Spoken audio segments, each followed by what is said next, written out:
얼마 전에 목사님과 함께 지리산 천왕봉을 등반한 적이 있습니다. 천왕봉을 오를 때 한 가지 좀 불편함을 느꼈던 게 있습니다.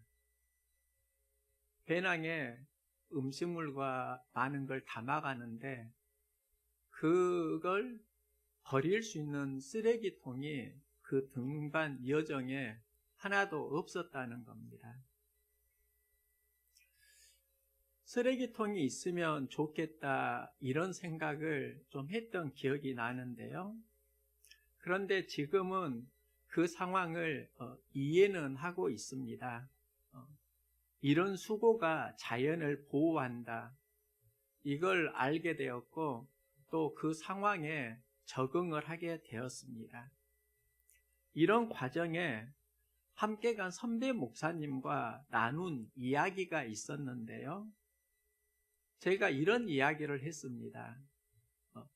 에베레스트를 많이 등반하는데 그곳이 쓰레기더미로 변했다. 이런 기사를 보았는데 사람들이 가지고 간 물건은 다시 가지고 내려왔으면 좋겠어요. 에베레스트를 정복한다고 하면서 자연을 훼손하니까 그게 좋아 보이지는 않아요. 제가 선배 목사님께 했던 이야기입니다. 그런데 선배 목사님은 또 이렇게 이야기를 하더라고요. 나는 이해가 되네. 에베레스트 산에 오를 때는 체력이 완전히 소진이 돼. 기력이 하나도 없는데 그런 상황에서 산에 오르고 내려올 때 물건, 장비를 챙겨온다는 게 결코 쉬운 일이 아니야. 그곳 입장료가 1,000만 원이 넘는데 그 입장료에 정부에서 에베레스트 그 산을 탈 때 쓰레기가 나오거나 그런 것은 관리해 주어야지 돈은 받고 관리 책임은 그곳에 오른 등반가에게 다 맡긴다는 것은 뭔가 좋은 건 아닌 것 같아. 그런 이야기를 하는 겁니다. 저는 그때 선배 목사님의 이야기를 들으면서 공감이 되었습니다. 그때 떠오른 생각이 현장 이해도입니다. 저는 등반 초짜이고 현장에 대한 이해도가 빈약한데 목사님은 등반을 많이 하셨고 그러면서 현장에 대한 이해도가 발달했다는 걸 알 수 있었습니다. 천왕봉으로 오를 때도 굉장히 버거운데요. 에베레스트 산을 오른다는 건 생명을 걸어야 하는 등반입니다. 그곳에서 모든 짐을 다 챙겨가지고 나온다는 게 현장에서 쉽지는 않겠다.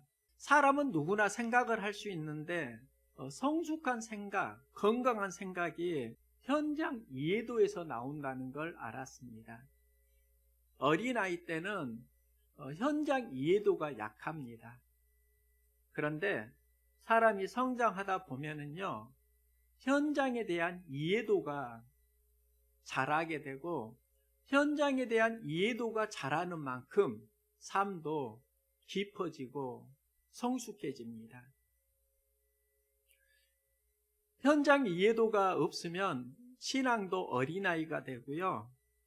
현장 이해력이 자라면 신앙도 장성하게 됩니다. 현장 이해도는 내 지각력으로 나의 수고로 자라는 것도 있지만 그것은 나의 영역으로 버겁고 성령의 영역일 수 있겠다. 사람은 누구나 성장하기를 원하는데 자신의 방법으로 성장을 추구하다가 도리어 번아웃 되는 경우가 다반사입니다. 성장을 하려고 하면 생각의 길목에서 무엇을 만나느냐, 어떤 생각을 하느냐에 따라 방향은 달라집니다. 생각의 길목에서 시험에 들기도 하고 생각의 길목에서 깨달음을 얻기도 합니다. 그래서 우리는 항상 생각의 길목에서 성령의 안내를 받아야 합니다. 말씀의 인도를 받아야 합니다. 성령과 말씀의 인도를 받을 때 우리는 힘과 용기를 얻습니다. 성령의 인도를 받지 못할 때, 말씀의 인도를 받지 못할 때 우리 영혼은 방황하고 갈팡질팡하는 연약한 존재가 됩니다. 엠마오로 가는 두 제자가 있습니다. 그들은 십자가에서 죽은 예수를 경험합니다. 십자가에서 예수가 죽었다, 이걸 영적으로 풀면 그들 안에 말씀이 죽었다, 이렇게 이해할 수 있습니다. 두 제자는 십자가에서 죽은 예수를 경험하고 슬퍼하면서 엠마오로 가는데, 엠마오는 이 삶의 터전입니다. 주님을 만나기 전에 그들이 머물렀던 곳입니다. 그들은 십자가에서 죽은 예수를 목격했고, 그들은 이제 죽은 예수를 생각을 합니다. 이 상황은 이렇게 이해할 수 있습니다. 십자가에서 죽은 예수는 우리 안에서 죽음 말씀을 의미할 수도 있고, 예수는 죽었다가 다시 살아납니다. 그건 말씀이 살아났다는 이야기입니다. 그런데 상황을 보니까 예수님은 십자가에서 다시 부활하셨는데, 제자들은 부활하신 예수님보다 죽은 예수님을 생각하고 이 삶의 터전 엠마오로 가고 있는 겁니다. 우리는 부활을 예수님이 살아났다에 포커스를 맞추는데요, 본문을 보면 예수님이 부활하셨다, 이것보다 제자들의 회복에 포커스가 맞추어져 있습니다. 저는 예전에 부활이 참 중요하다는 생각을 했습니다. 예수님의 부활이 참 중요하다. 제자들의 변화는, 교회의 탄생은 예수님의 부활을 증거한다. 죽음을 두려워하지 않고 복음을 전할 수 있었던 순교적 사건은 부활하신 예수 그리스도를 그들이 체험했기 때문이다. 이번에 말씀을 묵상하면서 주님이 저에게 들려주는 본질은 예수의 부활이 아니라 제자의 회복입니다. 성경은 엠마오로 가는 제자 경험을 이야기하는데, 그 경험은 우리도 하는 이야기입니다. 수많은 논리가 말씀과 충돌하고 또 바쁜 일상 속에서 예배자로 살아가기가 버거울 때, 이때가 엠마오로 가는 두 제자의 오늘날의 모습이라고도 할 수 있습니다.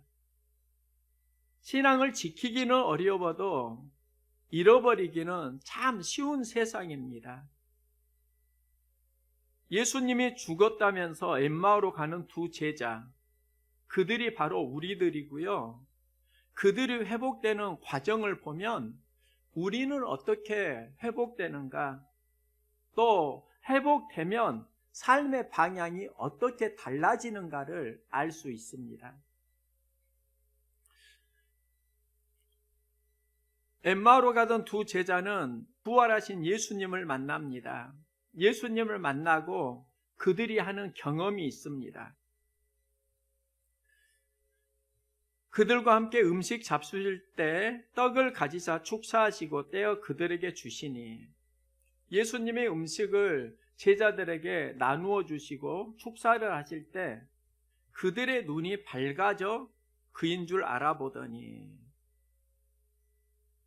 부활하신 예수님을 만나고 그들이 경험하는 게 눈이 밝아져입니다. 성경을 보면 눈이 밝아져라는 기사가 창세기에도 나옵니다. 사단이 선악을 알게 하는 나무의 실과를 따먹으라고 유혹합니다. 이때 사단이 했던 말이 있는데요. 너희가 그것을 먹는 날에는 너희 눈이 밝아져 하나님과 같이 되며 선악을 알 줄 하나님이 아심이니라. 최초의 인류에게 선악을 알게 하는 나무의 열매를 따먹으라고 유혹할 때 그때 했던 말이 눈이 밝아져입니다. 눈이 밝아지면 내가 하나님과 같이 되어 선악을 알게 된다.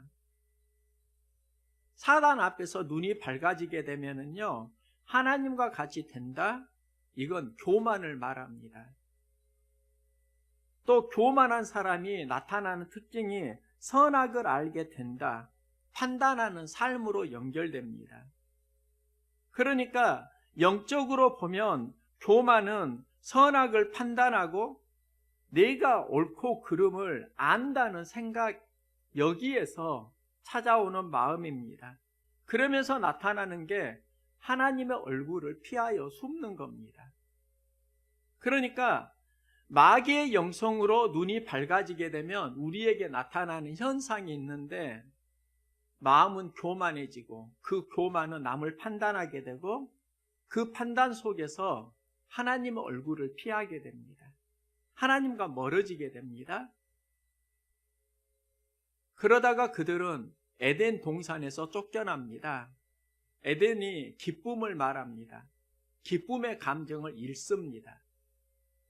우리가 기쁨의 감정을 잃는다라는 건 다 영적으로 연결되어 있습니다.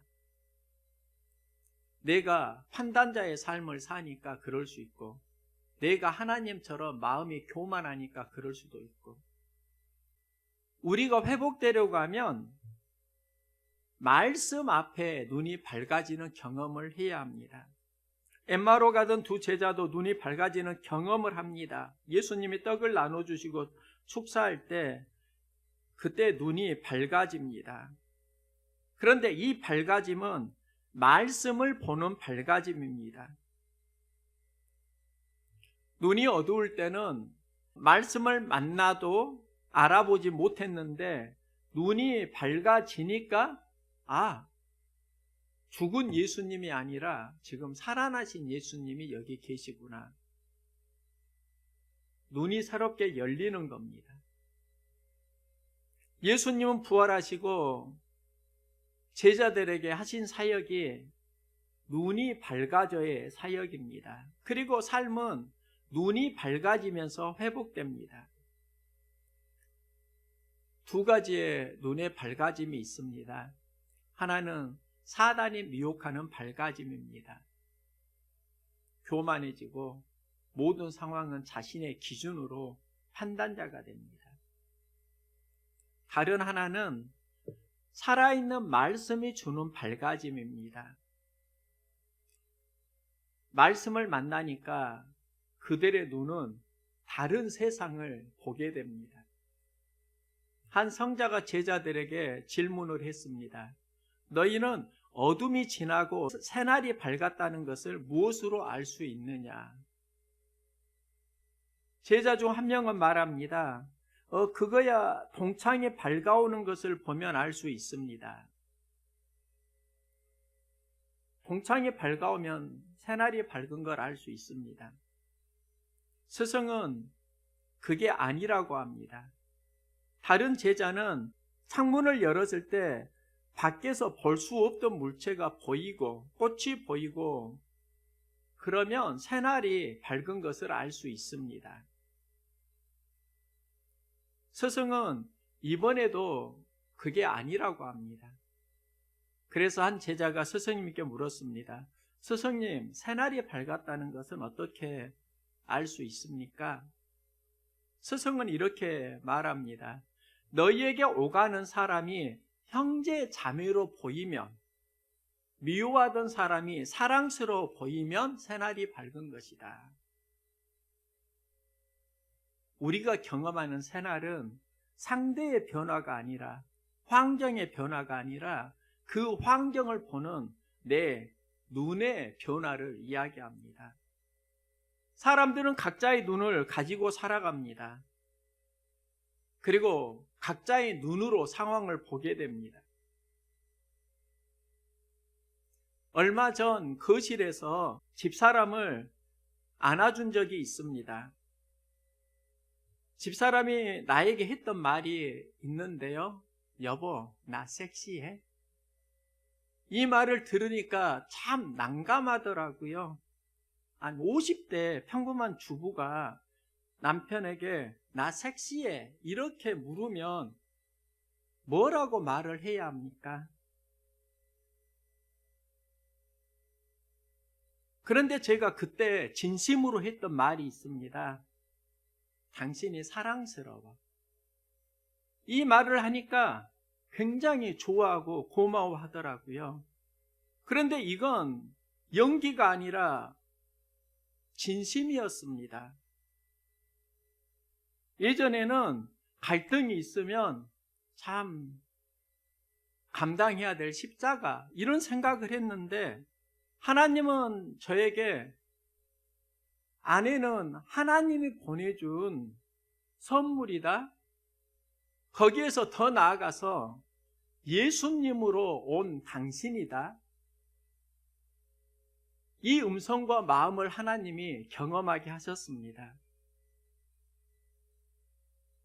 내 지각력이 새로워지니까 아내를 보는 눈이 바뀌게 되고 눈이 바뀌어지니까 감정이 달라지고 사랑스러워 보이더라고요. 우리에게 필요한 것은 환경을 바라보는 우리의 눈의 변화일 수 있습니다. 내 눈이 말씀으로 바뀔 때 우리가 경험하는 모든 세계는 하나님 나라일 수 있고 내 안에 미움과 증오로 바뀔 때 우리가 경험하는 모든 세상은 갈등과 어둠일 수 있습니다. 제자들은 엠마오로 가는 길에 예수님을 만나면서 또 하나 경험하는 게 있는데요. 우리에게 성경을 풀어주실 때 우리 속에서 마음이 뜨겁지 아니하더냐. 마음이 뜨거워졌다는 건 마음이 회복되었다는 것을 의미합니다. 다르게 말하면 사랑의 회복이라고 할 수 있습니다. 신앙은 사랑 마음에서 회복됩니다. 하나님 나라 사역은 사랑 마음과 연결됩니다. 하나님은 사역을 시작하실 때 하나님이 세상을 이처럼 사랑하사 독생자를 주셨으니 이는 저를 믿는 자마다 멸망하지 않고 영생을 얻게 하려 하심이라. 하나님이 사역을 시작하실 때 품은 마음이 사랑 마음입니다. 나는 너희에게 이르노니 너희 온수를 사랑하며 너희를 박해하는 자를 위하여 기도하라. 예수님은 온수를 사랑하라, 박해하는 자를 위해 기도하라고 하십니다. 미워하면 하나님 나라를 경험할 수 없습니다. 하나님 나라는 사랑 마음에서 옵니다. 그런데 그 사랑 마음은 내 힘으로 경험되는 게 아니라 하나님께 기도할 때 하나님 주시는 마음입니다. 그래서 사랑하며 기도하라. 기도하면은 하나님이 사랑 마음을 회복해 주신다는 겁니다. 진짜 사랑하기를 원하면 상대를 위해서 중보 기도하시기 바랍니다. 유월절 전에 예수께서 자기가 세상을 떠나 아버지께로 가실 때가 이른 줄 아시고 세상에 있는 자기 사람들을 사랑하시되 끝까지 사랑하시니라. 예수님의 사랑은 끝까지 사랑입니다. 상황을 보면 사랑할 수 있는 상황이 아닙니다. 예수님 십자가 달려 죽게 되었는데 제자들은 예수님 부인하고 다 흩어집니다. 그런데 예수님이 품은 마음은 끝까지 사랑하시니라. 예수님이 십자가에 달려 죽으실 때 제자들 모두 다 흩어집니다. 예수님은 부활하시고 그들을 찾아가시면서 그들의 삶을 따지지 않습니다. 내가 나를 사랑하느냐? 사랑만을 거듭 확인하십니다. 제자들은 사랑합니다 고백하면서 내 양을 먹이라 사역이 회복됩니다. 예수님은 사랑을 회복하십니다. 그런데 이 사랑을 보면 현재형입니다. 내가 나를 사랑했었느냐? 네, 내가 전에 주님 사랑했었습니다. 사랑할 거니? 네, 사랑할 겁니다. 이 이야기가 아니라 내가 지금 나를 사랑하느냐? 우리가 해야 되는 기도가 무엇인가? 사랑 감정의 현재성입니다. 기도하면서 주님이 주시는 그 마음의 응답이 있습니다. 상대에 대한 나의 감정이 있었습니다. 상대가 참 얄밉다. 상대가 참 사랑스럽다. 그런데 이게 다 허상이라는 걸 알았습니다. 상대는 미운 것도 사랑스러운 것도 실상은 아닙니다. 사랑스러운 것은 내가 그를 사랑스럽게 보는 눈이 있는 것이고, 밉다는 건 내 안에 그를 밉게 보는 눈이 있다는 겁니다. 상대를 바꿀 게 아니라 내 자신을 먼저 바꾸어야 한다는 겁니다. 하나님은 우리가 사랑스럽게 보는 눈을 회복하길 원하십니다. 그래서 예수님은 제자들을 끝까지 사랑하셨습니다. 십자가에서 조롱하는 사람들을 용서해 주시라고 기도하십니다. 그들이 사랑스러운 게 아니라 예수님 안에 사랑 마음이 있었다는 겁니다. 은혜 받으면 제일 먼저 눈이 바뀌고요. 또 눈이 바뀌면 우리 안에 마음이 회복되는데, 그 회복되는 마음이 사랑의 감정일 수 있습니다. 엠마오로 가는 두 제자는 예수님을 만나면서 눈이 바뀌고 마음이 뜨거워지는 사랑을 경험합니다. 그리고 엠마오로 가던 그들의 삶이 에루살렘으로 다시 전환이 됩니다. 에루살렘에 돌아와 보니까요, 그곳에서 예수를 만난 다른 사람들을 만납니다. 그들이 모인 곳이 신앙 공동체가 됩니다. 바울은 교회가 세워지는 비결을 말합니다. 그의 안에서 건물마다 서로 연결하여 주 안에서 성전이 되어가고, 너희도 성령 안에서 하나님이 거하실 처소가 되기 위하여 그리스도 예수 안에서 함께 지어져 가느니라. 이게 바로 공동체 회복을 말합니다.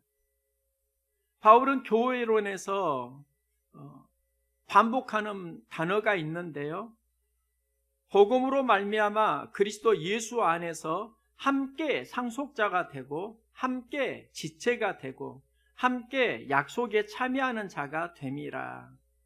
함께라는 말은 공동체를 의미합니다. 이 공동체의 머리가 예수님입니다. 그러면 예수님이 꿈꾸었던 건 궁극적으로 무엇인가? 공동체 회복이라고 할 수 있습니다. 하나님은 이 땅에 하나님 나라 공동체를 회복하기를 원하십니다. 마귀는 어떻게든지 그 공동체를 무너뜨리려고 합니다. 엠마오로 가는 두 제자는 회복에 대한 이야기를 알려주는데요, 예수님의 부활이 본질은 아니고 제자들의 회복이 메시지의 본질이더라고요. 회복되려면 어떻게 해야 하는가? 눈이 밝아져야 되고 마음이 뜨거워져야 합니다. 눈이 말씀 앞에 밝아진 사람, 마음이 뜨거운 사람, 그들이 모이면 여기서 신앙 공동체가 회복이 됩니다. 월요일은 금식하라는 감동이 있어서 금식하는 날로 정했습니다. 한 영혼 한 영혼을 품고 기도를 하게 되었는데요, 그 기도의 제목은 회복이었습니다. 그런데 주님이 주시는 마음은 그런 겁니다. 내가 상대의 회복을 더 간절히 바라고 있지만 실상은 너의 회복이 가장 중요한 본질이다. 그러면 회복이 무엇입니까? 상대를 보던 나의 눈이 주님의 눈으로 바뀌는 겁니다. 내 눈이 바뀔 때 상황은 다르게 해석되고 다른 감정이 찾아오게 되고 또 삶의 방향은 다시 회복됩니다. 우리의 생각에는 반드시 길목이 있습니다. 생각이 환경을 상대하면 환경의 영향력을 받습니다. 엠마오로 가는 두 제자는 예수님이 십자가에 죽었을 때 낙심하고 낙담하고 슬픔을 경험합니다. 그 두 제자가 엠마오로 가는 길에 예수님을 만납니다. 눈이 바뀌고 마음이 뜨거워지는 경험을 합니다. 그래서 우리가 계속 해야 되는 기도는 그런 겁니다. 내 생각에 성령의 인도가 있기를 소망합니다. 말씀을 만나기를 소망합니다. 성령의 인도가 있고 말씀을 만나면은요, 그 다음에 저절로 회복되는 게 신앙 공동체입니다. 공동체가 회복될 때 개인이 회복되고요. 또 그 개인은 공동체를 살릴 때 또 회복됩니다. 생각의 길목에서 우리는 수많은 사건을 경험하게 됩니다. 생각의 길목에서 성령의 인도와 말씀의 인도를 받을 수 있기를 소망합니다. 여기에서 내가 살아나고 살아난 내가 또다시 살아난 누군가를 만나고 함께 연결되어서 신앙 공동체를 세워가는 것. 이게 바로 예수님이 교회의 머리가 되고 또 예수님이 꿈꾸었던 하나님 나라 비전이라고 할 수 있습니다. 세상 속에서 많은 생각을 하게 되는데요. 말씀을 만나고 말씀 앞에 마음이 뜨거워지고 우리가 가야 되는 삶의 방향이 하나님 나라 회복으로 연결되기를 소망합니다.